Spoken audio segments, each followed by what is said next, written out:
बिस्मिल्लाहिर्रहमानिर्रहीम। Respectable dear viewers, अस्सलाम वालेकुम। आज एक यूनिक टॉपिक के साथ हाज़िर है। आज का टॉपिक बहुत ही इम्पॉर्टेंट है और हर लेवल ऑफ स्टूडेंट के लिए इसकी सिग्निफिकेंस और इम्पॉर्टेंस अपनी जगह पे है। तो फिगर ऑफ स्पीच में हमने काफ़ी सारे टॉपिक्स जो है क्लियर किए और प्रेजेंटेशन उस पर ऑलरेडी अपलोडेड है, आप लोग उसको देख भी सकते हैं, जिसमें सिमिली, मेटाफर और फिर कंसीट और फिर इनके दरमियान डिफरेंसेस हैं, सिमिली और मेटाफर के दरमियान, ये ऑलरेडी अपलोडेड है। तो आज का टॉपिक बहुत ही इंपॉर्टेंट है, तो जिसने भी हमारे चैनल को सब्सक्राइब नहीं किया वो सब्सक्राइब कर ले। जो सब्सक्राइबर है वो बेल आइकन को लाजमी दबाएं ताकि हर नई वीडियो के नोटिफिकेशन सबसे पहले आपको पहुंच सके।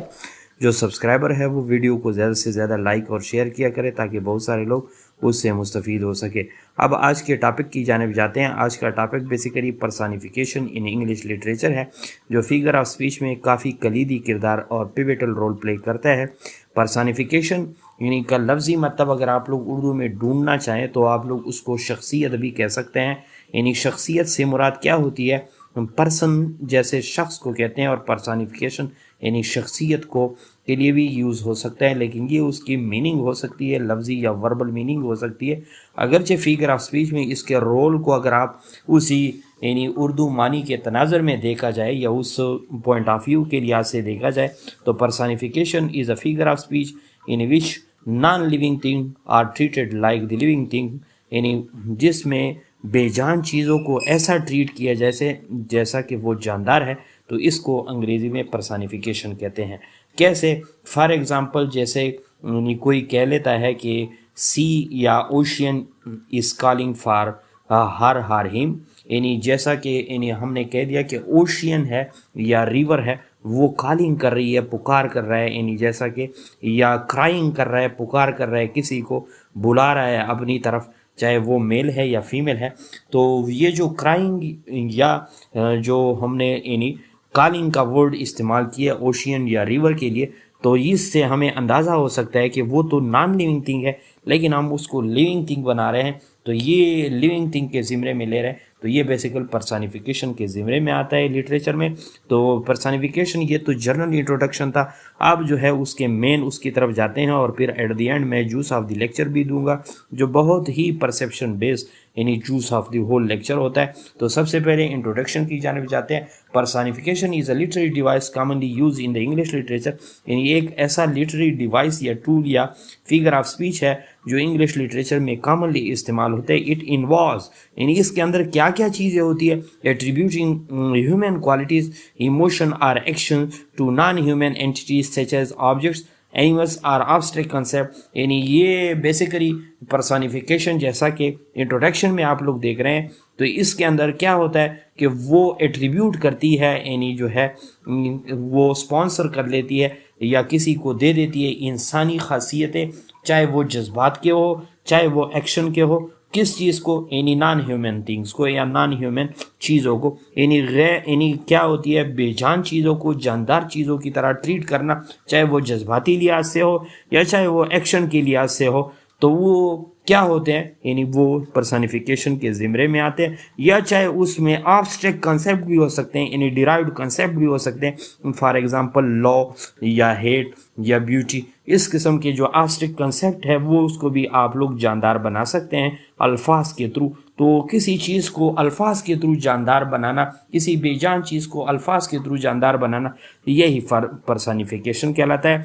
Bye personifying this element writer create vivid and imaginative description making the reader connect with and relate to them on a deeper level, यानी इसके ज़रिए वो जितने भी मुसन्निफीन होते हैं, लिटरेरी राइटर होते हैं, लिटरेरी फिगर्स होते हैं, वो इमेजिनेटिव डिस्क्रिप्शन देते हैं और अपने कलाम को यानी वाज़े अंदाज से पेश करने के लिए इसको इस्तेमाल करते हैं। और उसका फ़ायदा क्या होता है कि जो रीडर या लर्नर होते हैं वो डीपर लेवल तक उसको उसी लिटरेरी पीस को समझने की यानी फिर ताकत ले लेते हैं। Here are a few example of personification in the English literature. मैं कुछ लिटरेरी एग्जांपल आप लोग को दूंगा तो आप लोग को जो है यानी याद आ जाएगा कि सर पर्सनिफिकेशन किस ज़िम्मे में ले रहा है। तो नंबर 1 लिटरेरी एग्जाम्पल की जानब जाते हैं, जो विलियम शेक्सपियर के सोनेट 18 नंबर का है, यानी 18 नंबर सोनेट में आप लोग देख भी सकते हैं उसके टेक्स्ट में। यानी जिसके अंदर यानी सीजन समर डे को जो है पर्सनिफाइड किया गया है और उसको ऐसा पर्सनिफाइड किया गया है जैसा कि उसको कंपैरिजन जिस तरह आम इंसानों को या दो जानदारों को या यानी लिविंग थिंग को कंपेयर भी किया जा सकता है और उसे लवली भी कहा जा सकता है और उसे टेम्परेट भी कहा जा सकता है। तो इस किस्म की जो क्वालिटीज़ ह्यूमन क्वालिटीज़ किसी इन्हीं मतलब है नॉन लिविंग थिंग को या समर डे को या समर सीजन को देना, तो ये पर्सनिफिकेशन के ज़िम्मे में आता है। आप टेक्स्ट आप लोग के सामने एक स्क्रीन पे आप लोग देख रहे हैं यानी सोनेट 18 का विलियम शेक्सपियर का shall I compare thee to a summer day. क्या यानी शेल आई कंपेयर दी से मुराद you to a summer day, यानी क्या मैं इसी को यानी तुमको उस समर डे के साथ कंपेयर करूंगा। यानी thou art more lovely and more temperate rough wind do shake the darling birds of May and summer lease hath all too short a date. तो इसी यानी 4 लाइंस के स्टेंजा में यानी जैसा कि इन स्क्रीन पे आप लोग दे रहे Shakespeare personifies a summer day, describe its as having the ability to be compared and characterized as lovely and temperate. By attributing human quality to the season, he enhances the reader understanding and appreciation. यानी वो level of यानी understanding को जो reader या learner का है उसके लिए इस चीज़ को पर्सनिफाइड कर रहा है और उसको वही एबिलिटीज़ दे रहा है जो किसी ह्यूमन नेचर या ह्यूमन बींग्स में होते हैं। तो इसी वजह से यहाँ पे समर डे को उसने कंपेयर किया गया या समर सीजन को। इस तरह सेकंड लिटरेरी एग्जांपल इमली डिकिंसन की है, यानी because I could not stop for a death he kindly stop for me the carriage held but just और सेल्फ एंड इमॉर्टेलिटी। इसी पोएम के अंदर डिकिंसन क्या कहती है यानी पर्सनिफाई करती है डेथ को by referring to it as he, यानी उसको ऐसा यानी पर्सनिफाई करती है जैसा कि कोई वो मैस्कुलन चीज़ हो और उससे प्रोनाउन ही से वो जो है यानी तशबीह देती है कि वो डेथ को यानी क्या करती है ही से तशबीह दी जैसा कि उसका कोई साथी है या फ्रेंड है या कंपेनियन है। And describe it as a kind, और उसको एक मेहरबान के तौर पे जो है बयान भी करती है by giving death human attributes, और इस तरह ह्यूमन एट्रीब्यूट्स इसी डेथ को देती हुए she makes it more relatable and portray it as a comparison as a companion accompanying her on a journey, यानी जैसा कि वो उसको ऐसा कंपेनियन बना लेती है इसी डेथ को जैसा कि किसी जर्नी पे या इसी डेथ वाली जर्नी पे या इस लास्ट सफ़र पे उसका साथी बन के जो है उसका साथ दे रहा हो और वो भी काइंड और पैशनेट होगा। तो इसी वजह से वो कहती है कि मैं स्टॉप नहीं हो सकती डेथ की तरह, बल्कि डेथ जो है खुद स्टॉप हो जाए और काइंडली स्टॉप फॉर्म यानी ही से वो इसको पर्सोनिफाई करती है। तो ही यानी डेथ को जो है नॉन यानी लिविंग थिंग के ज़िम्मे में या ही के साथ कंपेयर करना बेसिकली ये पर्सनिफिकेशन है। और इसी तरह थर्ड एग्जांपल यानी जॉर्ज ऑरवेल एनिमल फॉर्म में वो क्या कहते हैं, man is the only creature that consume without producing, कि आदमी जो है वो वही वाहिद मखलूक है जो कंज्यूम तो करता है, खर्च तो करता है, लेकिन प्रोड्यूस कुछ नहीं करता। In this famous quote Orwell personifies man by attributing the ability to consume without producing to the human species as a whole.